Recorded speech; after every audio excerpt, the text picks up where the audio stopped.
Hi, I'm Daniel Chan from UNSW Sydney. This is Extension 3 Mathematics for Talented High School Students. In this video, I want to tell you about the fascinating subject of partitions by giving you a little teaser into the topic. And I want to start with this simple little question here, and that's the following. How many ways can you write 4 as a sum of positive integers? So let's just see the answer to that. Of course, you can write 4 as just 4 itself, but you can also write it as 3 plus 1.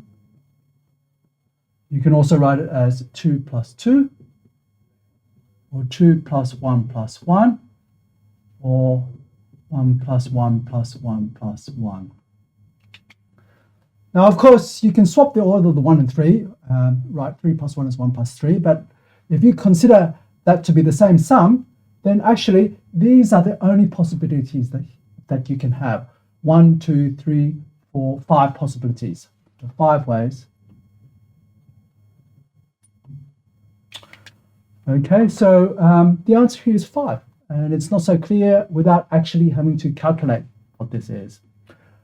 You can simply ask, well, how many ways can you write 5 as a sum of positive integers, and so forth. Okay, and you can see, well, it's not so obvious what the answer is. To approach this question, let's just make a formal definition of what we want to look at here. And the definition I want to give here is that of a partition. So suppose you have n is some non-negative integer. What's a partition of n? So basically, it's an expression like the one that you see here. And remember, we're not regarding different ways of writing the order of these summands as a different sum. So what we can do is assume that the numbers go in decreasing order, okay, or more precisely what's called weakly decreasing order. What a partition of n is basically a weakly decreasing sequence of positive integers, n1 greater than or equal to n2, all the way down to some positive integer nk here. Weakly decreasing means that it doesn't have to strictly decrease, so it doesn't have to drop down. So there's not just a greater than sign here, but a greater than or equal sign. So you can have equality of some of these. Okay, so for example, you have equalities of the 1 and the 1 here. Okay, and you also want, of course, that the sum of these ni's, is equal to n. So it partitions n in that way. Okay, so just a weakly decreasing sequence of positive integers whose sum is equal to n. That's a partition of n. And these ni's, they're called the parts of this partition. So here in this partition of 4, 2 plus 1 plus 1, we have parts 2, and you have 2 copies of 1. Okay, and the general questions that you can try to ask include things like this. So suppose in this question 2, we ask the following question. We're going to look at partitions of n, but we're not going to allow all possible parts. We're only going to allow parts which are either 1, 2, or 3. Let's just suppose we make that restriction. And we're going to let Tn be the number of partitions of n whose only parts are 1, 2, or 3.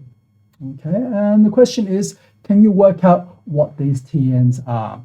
And as usual in this enumerative combinatorics game, it's often hard to write down a formula for this, but it's a lot easier to write down what that is in terms of the generating function. And that's what we're going to do in this video. Okay, so let's look at this question and see how we're going to do that, which is very, very interesting. So the first thing is that we're going to look at these sorts of partitions, look at all of them, for all n at the same time. And this is vital for how we want to approach this question. So any particular partition, what does it look like? You're only allowing parts 1, 2, and 3. So basically, you'll have a sequence of 3's to begin with, and maybe none of them, okay, but 3's. And then you'll have a sequence of 2's, and then a sequence of 1's. And that will determine what the partition is.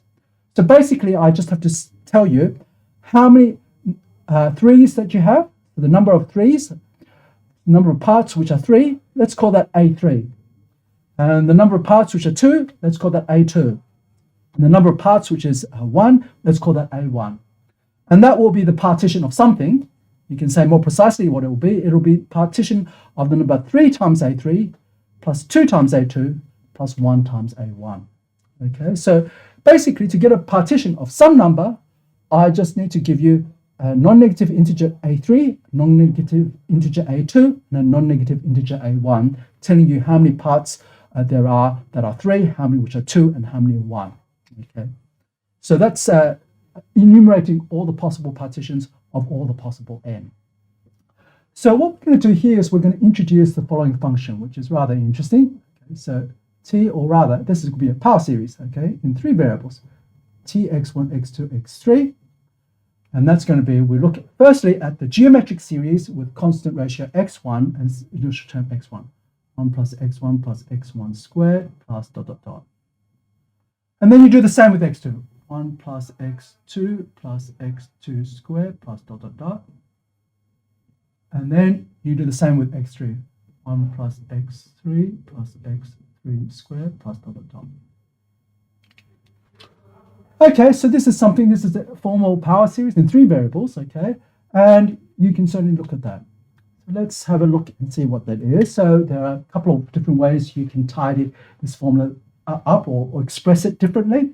So the first way is to use the sum of a GP. So that gives you here, the first one is 1 on 1 minus x1. The second one is 1 on 1 minus x2. And the third one is 1 on 1 minus x3. And the second way you can view this right-hand sum is that you can just expand. Okay, so what happens when you expand? Okay. So what you'll do is you'll pick up a sum of products. You'll have a product of a term in here, with a term in here, with a term in here. So if you go along here, you'll have some power of x1. So maybe that's x1 to the a1. And then you have some power of x2, x2 to the a2. And then you have some power of x3, x3 to the a3. And this corresponds a1, a2, a3. Can be any triple of non-negative integers. So the reason why we want to have a look at this particular power series, if you haven't already guessed, hopefully I've set it up so that you can kind of see why, is that each term that you have here corresponds to partition of some natural number, okay? So that's because what are the terms here? They're given by triples or non-negative numbers, and the partitions, whose only parts are 1, 2, 3, are given by triples of non-negative integers. Okay, so let's now look at the question of which ones correspond to n. Okay, so when we have a partition of n, that corresponds to the case when n equals 3a3 plus 2a2 plus a1. And so I want to write this out in terms of monomials now. So how do I do that? So to do this in terms of monomials, I'm basically going to write this out as x to the n. This one here, I'm going to replace x to the n. And then what I'm going to do is I'm going to write this as x to the a1.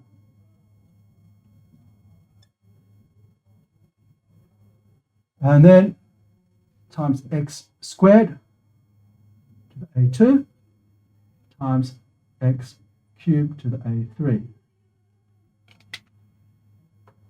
Okay, so clearly I've just rewritten this equation out, essentially, by putting this up in the index. Okay, so this here is x to the n, and this here, if you work out what power of x I have here, is just a1 plus 2a2 plus 3a3.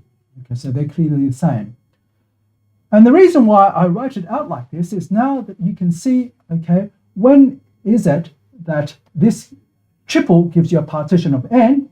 It's when you substitute x1 for x and x2 for x squared, and x3 you substitute with x cubed, then this term becomes x to the n. They're precisely the times that you get a partition of n when you make that substitution. So we're going to make that substitution in here. So therefore, t of x, x squared, x cubed is actually just equal to the generating function, Tn x to the n.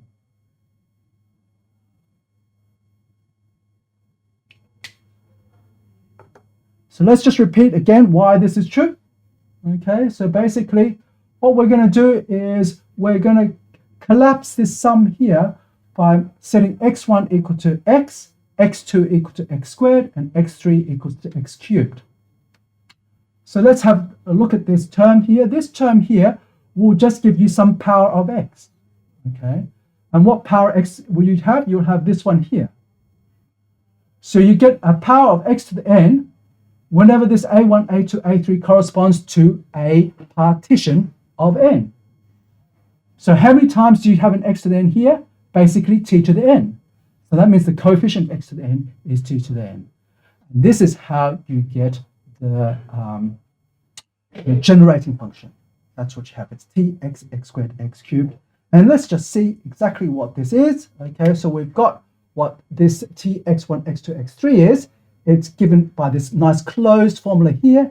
And all we have to do is to make the substitution x1 equals x, x2 equals x squared, x3 equals x cubed to find that this generating function you can write very nicely as just 1 on 1 minus x, 1 on 1 minus x squared times 1 on 1 minus x cubed. And that's the beautiful answer that you have to this question here. Now, of course, you may look at this and think, well, you know, it seems like you should be able to generalize this quite easily. If you allow parts not just 1, 2, and 3, but 1, 2, 3, and 4, how do things change? Well, you do something similar, of course. You should think, well, we just better add an extra variable x4. And then what you'll have here is that you'll have a fourth factor here as well, which is another geometric series with initial term 1 and common ratio x4. And then you do something similar, but now you just substitute for x4, x to the fourth. And so you have an extra factor. And in fact, there's a whole host of very interesting what's called partition identities that you can look at using this method. And I hope now I've inspired you to also have a look and investigate some partition identities, many of which you can find on the Extension 3 Mathematics website.